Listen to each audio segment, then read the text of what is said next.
Welcome back to Gold Derby. I'm Christopher Rosen. I'm so pleased to be joined by Gary Rydstrom, supervising sound editor, Shawn Murphy, scoring mixer, and Andy Nelson, re-recording mixer, all from Steven Spielberg's new film, West Side Story, and all of you freshly minted as Cinema Audio Society nominees today.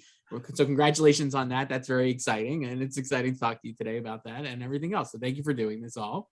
Thanks. Thank you. Thank you. It's exciting. So I know you've obviously all worked with Steven before. This is being his first musical.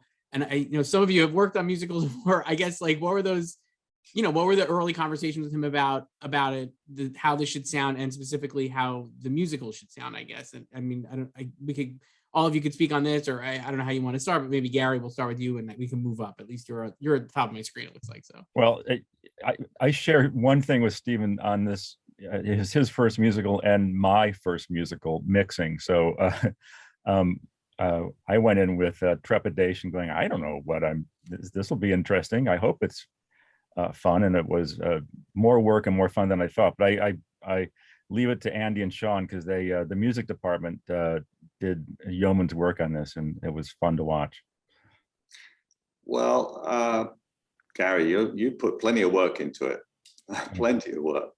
So, but I've been lucky enough to be on quite a few different musicals, and yes, this one was. It was terrific to talk to Steven about it in the beginning, about how he planned to do certain things. Obviously, from my point of view as a re-recording mixer, I was very interested in capturing the vocals, how they would deal with that, whether it would be done live or playback. And of course, as is the case in a lot of these films, it was a little bit of a mixture of both. Certain scenes, obviously, certain dance numbers and things, very hard to accurately capture vocals, but the more intimate moments, you can often go for a live recording. And we did. And Todd Maitland, who's the production mixer on this, did an extraordinary job selecting microphones that matched the voices of each actor, so they could capture it as best they could. When we did the vocal pre-recording, the choices of microphones were the same, so it gave me tremendous options on the mix to be able to marry the vocals against the production dialogue for the dialogue scenes. There were a lot of long dialogue scenes in the film, which were great because the songs would actually transform out of a dialogue scene very often, in the way that Tony Kushner had brilliantly written the script. So it was daunting, but it was a wonderful, joyful picture to work on, to be honest. It was one of the most exciting experiences for me on any of the musicals I've ever done. Yeah. Shawn, how about you?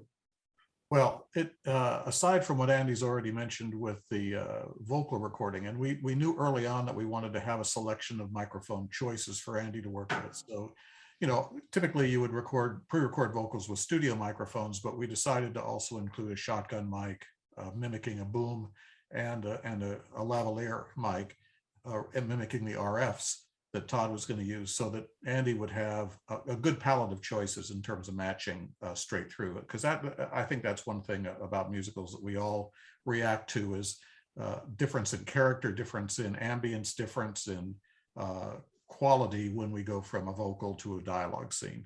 So we wanted to make that as transparent as possible.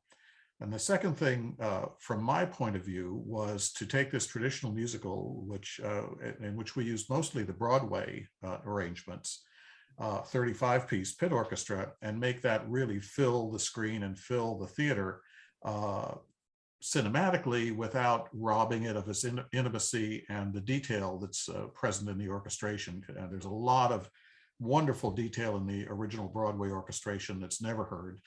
And the challenge in the recording was taking this 88-piece orchestra, a much larger string section, and so forth, and putting that on the screen and using that as a kind of a foundation for the sound of the music, without making it seem overwhelming or out of place.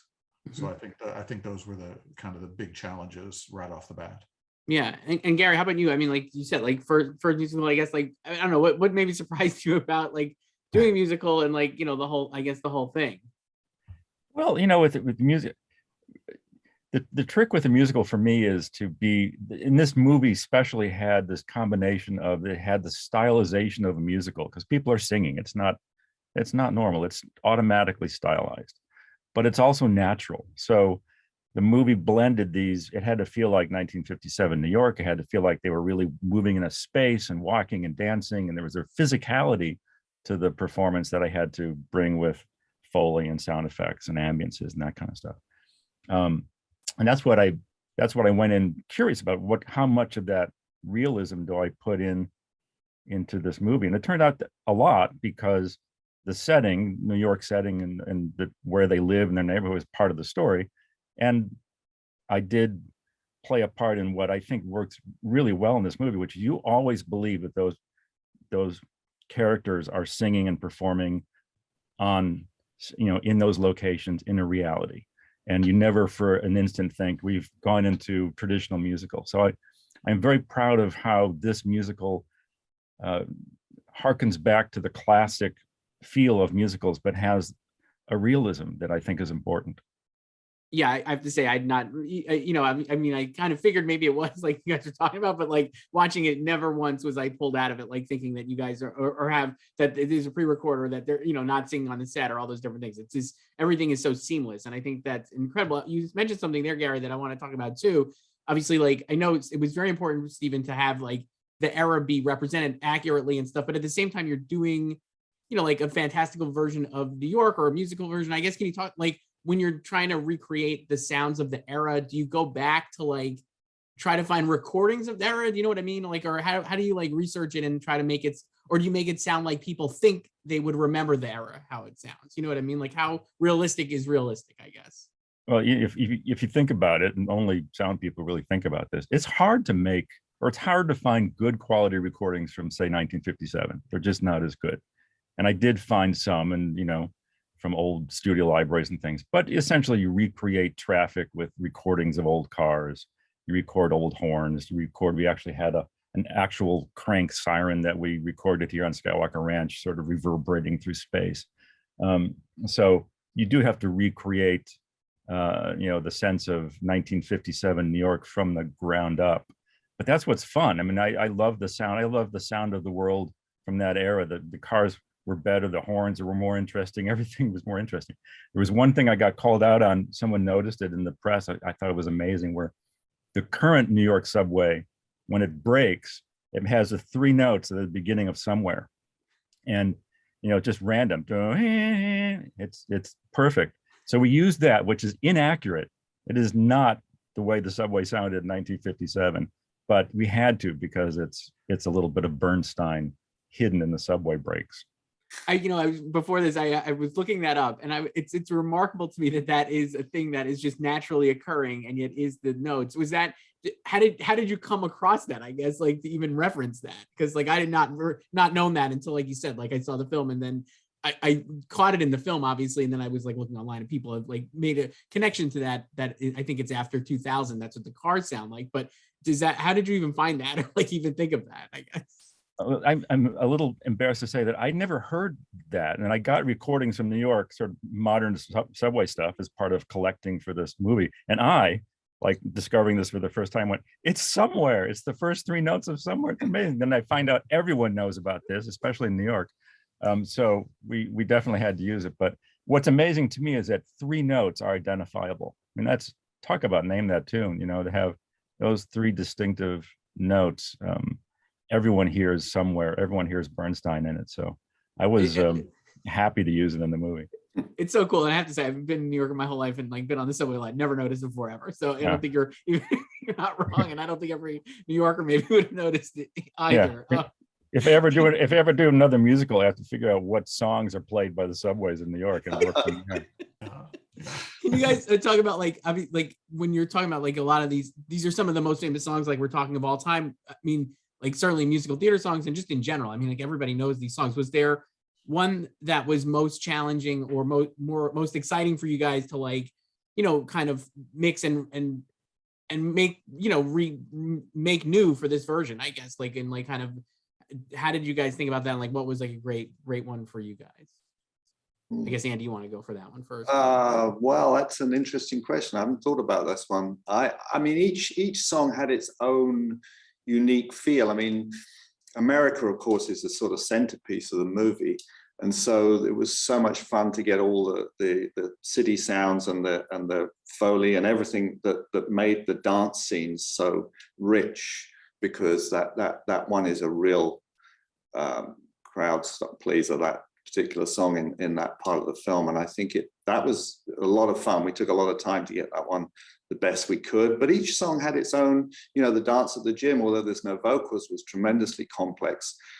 Todd had actually been able to provide Gary with some tracks of dance where when a particular take was finished, he would go back and record them doing the take again, just with very low music, so that Gary could use the sound, the footsteps and things, which I think was a tremendous help, right, Gary, in those scenes? Yeah, that was a suggestion Todd made too.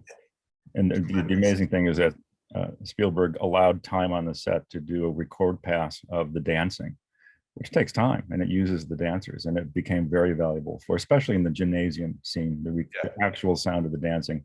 It's hard to recreate, and getting that for real was great. But I don't recall any, as I say, each song, we just tackled each one in a different sort of way and style, depending on the use of it inside the film.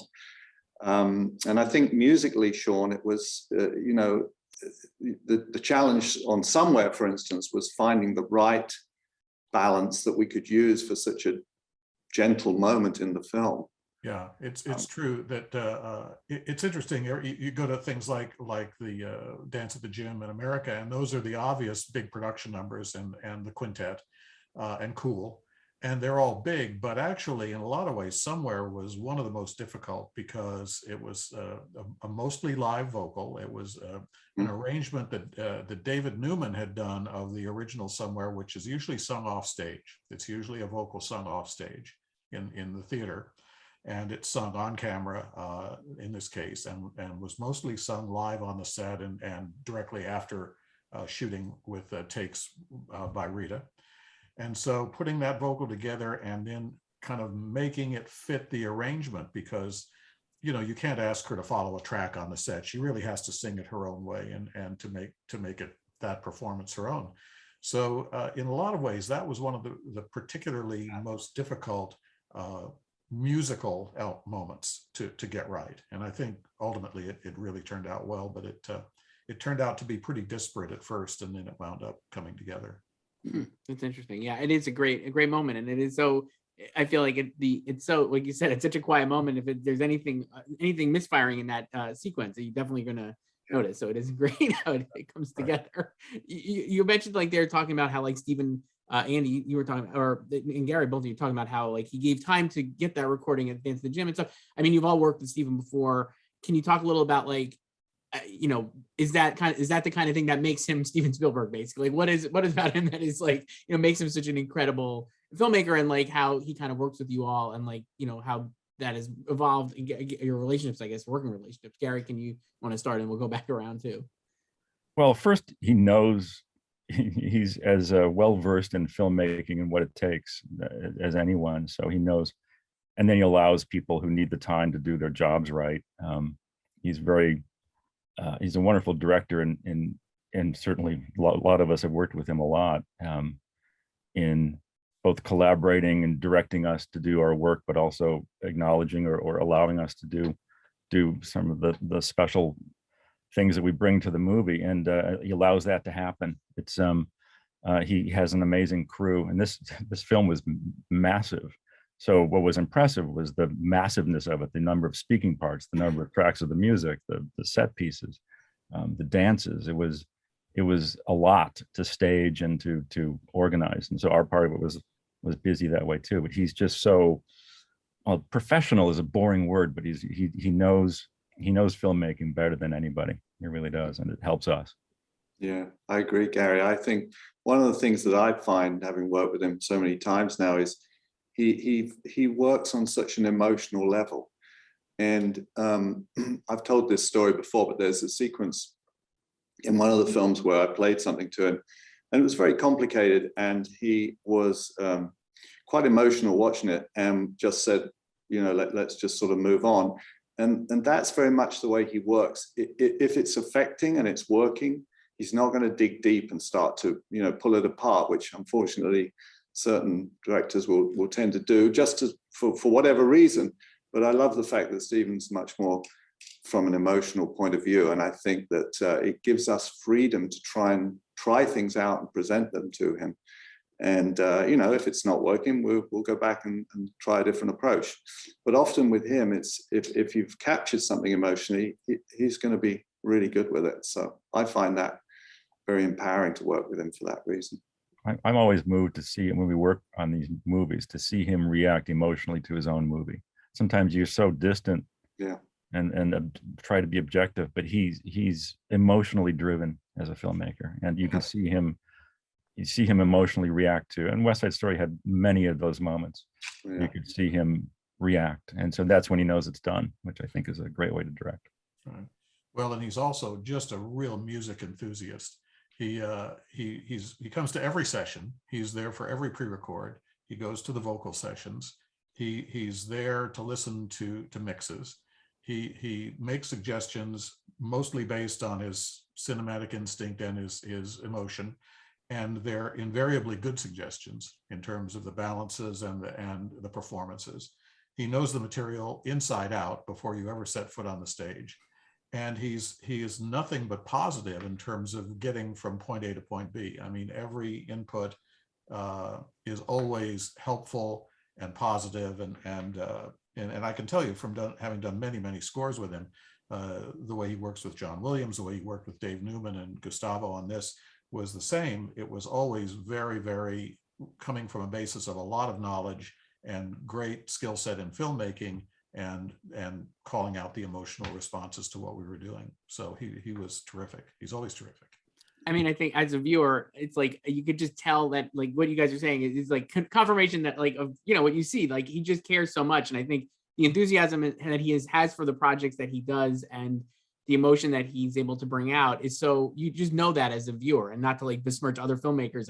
You don't always see that. I think it's just, that's one of the things, if you showed somebody a Steven Spielberg film, I think they'd be able to pick that out, in addition to like his incredible visuals and everything else that he does. It's just that there's just an enthusiasm about the film and the subject and the project, and it just comes through. And I guess like the last thing here before we wrap up, because I know we have to go, but I guess you guys you've worked on so many incredible projects. I was looking at all of your IMDb pages, they're just incredible. And like, but I just have you thought like, has your thoughts on your own, like on the job evolved as like home technologies have evolved and all these different things, how people are watching their things? Obviously you want them to watch it at the best, sound system ever, but like some of the films that you worked on, even with Steven, I've watched when I was a kid on like, a VHS, right? Or something. And now I can watch it on like a 4K Blu-ray. And I guess, I don't know, does the process evolve as the technology evolves and how people are watching it?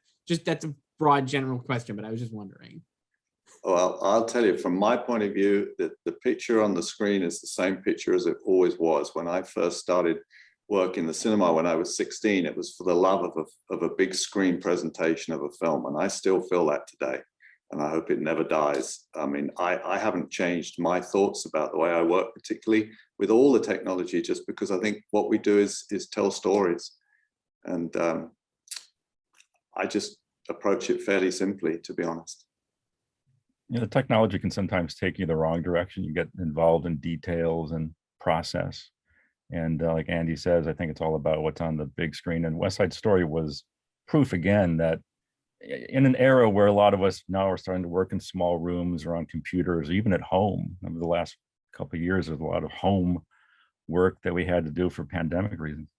But the movie screams it wants to be seen on a big screen in a big theater. So despite all of our new technology and digital editing and other things, there's something beautifully old-fashioned about both this movie, and I have to say there's something beautifully old-fashioned about Steven Spielberg's movies that it makes them fun to work on and makes them fun to watch. I totally agree. And I think with all the new technology that we have that can be challenging and fun, it always comes down to, even though you can do it with the technology, should you do it, make the good judgments based on storytelling and the art of what you're presenting, not based on what the technology will allow you to do. So I think you have to drive it from the storytelling standpoint as opposed to the technology standpoint.